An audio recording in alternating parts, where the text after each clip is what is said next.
नमस्कार, मैं डॉक्टर शीतल दयाल। आज हम बात करेंगे प्रेगनेंसी में उबके, उल्टियाँ, वॉमिटिंग, नौज़िया और हाइपरेमेसिस के बारे में। सबसे पहले अगर आप ये पेज देख रहे हैं तो कांग्रेचुलेशंस क्योंकि आपका प्रेगनेंसी टेस्ट पॉजिटिव हो गया है। प्रेगनेंसी में वॉमिटिंग बहुत कॉमन सिम्पटम है और इससे कोई डरने की ज़रूरत नहीं है। More than 50% of patients suffer with nausea and vomiting. अगर आपको वॉमिटिंग हो रही है तो इसका एक बहुत साइंटिफिक कारण है। जो बच्चा पेट में आ चुका है उससे जो हार्मोन्स प्रोड्यूस होती हैं प्रेगनेंसी के फर्स्ट 3 महीने में, उसके कारण माँ को हाइटेंड सेंस ऑफ स्मेल रहती है। इसलिए बहुत सारे पेशेंट्स ये कंप्लेन करते हैं कि उनको किचन की चौक की स्मेल, ऑयल की स्मेल पसंद नहीं आ रही और उससे उनको उल्टी होती है। अब अगर बच्चा ये हार्मोन प्रोड्यूस कर रहा है तो डॉक्टर्स ये समझते हैं कि प्रेगनेंसी सही दिशा में जा रही है, मतलब बच्चे की ग्रोथ और विकास सही हो रहा है। अब नौजिया और वॉमिटिंग जो प्रेगनेंसी में होती हैं, इसमें एक स्पेक्ट्रम है। कुछ पेशेंट्स को सिर्फ उबके आते हैं लेकिन वो खाना सब अच्छे से खा पाते हैं। सेकेंड कैटेगरी के पेशेंट्स में वॉमिटिंग होती हैं 3 से 4 एपिसोड्स सुबह, 3 से 4 एपिसोड शाम को, लेकिन फिर भी वो खाना भी खा पाते हैं और पानी भी पी पाते हैं। और थर्ड कैटेगरी के पेशेंट्स वैसे होते हैं जिनमें वो खाना भी नहीं खा पाते हैं और पानी भी नहीं पी पाते हैं।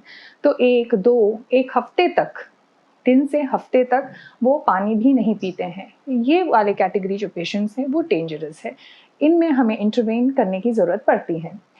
पहले तो हम ये सोच लें कि हम हाइपरेमेसिस या वॉमिटिंग या नौजिया में हम घर में क्या-क्या कर सकते हैं ताकि इसकी थोड़ी-सी इंसिडेंट्स या एपिसोड्स कम हो जाएँ। सबसे पहले जब आप सुबह उठते हो, ब्रश करने से 20 मिनट्स पहले, 20 मिनट पहले आपको एक नमकीन बिस्किट आपके मुँह में रखना है, उसको खाना है। उसके बाद आप ब्रश करिए। तुरंत उठने के बाद काम में नहीं लगे। आपको 20 मिनट अपने बॉडी को समय देना है और उसके बाद आप काम करना शुरू कर सकते हैं। तीसरी बात, अगर आपको ब्रेकफास्ट, लंच और डिनर खाना है, तो आपको भरपेट मील नहीं खाना है। हमें अपना पेट को बहुत लाइट फूड देना है, कम फूड देना है, पूरा सैटिस्फाइड का फील नहीं देना है। सैटिस्फाइड का मतलब ये है कि पेट भरा हुआ हुआ सेंसेशन को सैटिस्फाइड बोलते हैं। तो हमें भरपेट नहीं खाना है। हमें अपने मील्स को स्प्लिट करके 2 या 3 या 4 बार में इसको खाना है। इससे पेट भरा भी नहीं रहेगा और वॉमिटिंग की सेंसेशन भी नहीं होगी। खाना खाने के बाद तुरंत लेटना नहीं चाहिए। 20 से 30 मिनट वॉक करना चाहिए, प्रेफरेबली फ्रेश एयर में, मतलब बाहर वॉक करना चाहिए। पानी एकदम से बहुत नहीं पीना चाहिए। Sips of water continuously 24 hours में लेना चाहिए ताकि वो भरा हुआ सेंसेशन नहीं आए। कुछ लोग बोलते हैं कि जिंजर वाटर विथ हनी या जूसेस बहुत हेल्प करता है। जिंजर वाटर मतलब अदरक का पानी शहद के साथ, वो सूद करता है अपने स्टमक को, जिससे वॉमिटिंग की सेंसेशन कम हो जाती है।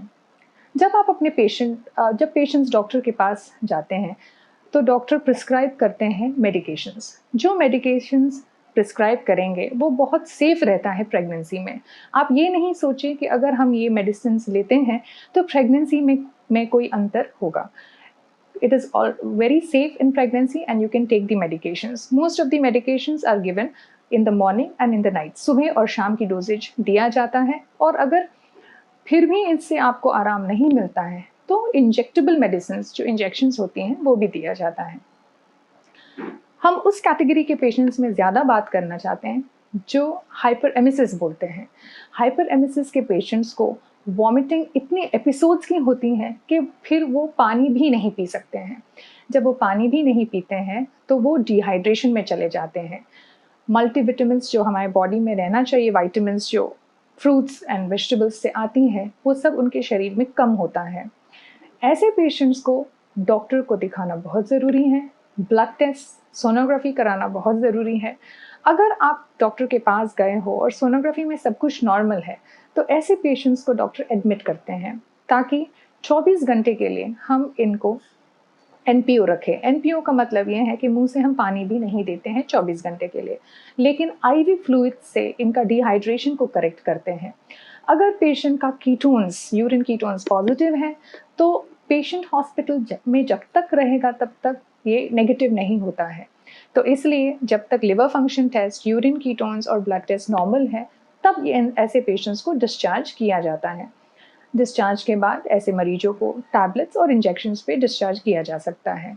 आप ये नहीं सोचें कि अगर आपको नौजिया या वॉमिटिंग या हाइपरेमेसिस हो, कोई सिवियर कॉम्प्लिकेशन बेबी में नहीं होता है, लेकिन पहले के 3 महीने बच्चे को न्यूट्रिशन की बहुत ज़रूरत है।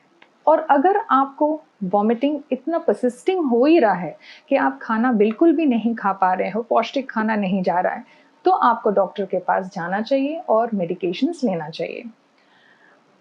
अब एक कैटेगरी वो वाले पेशेंट्स होते हैं जिनमें वॉमिटिंग नहीं होता है।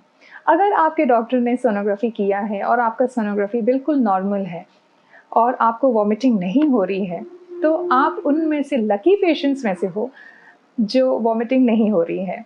सो आपको घबराने की ज़रूरत नहीं है कि प्रेगनेंसी हुई है, प्रेगनेंसी टेस्ट पॉजिटिव है, बट वॉमिटिंग नहीं हो रही है। आशा है कि आपके कुछ डाउट्स हमने क्लियर कर चुके हैं, लेकिन अगर आपको और भी डाउट्स है तो आप ऑनलाइन कंसल्टेशन कर सकते हैं या आप हमसे आके हॉस्पिटल में मिल भी सकते हैं। धन्यवाद।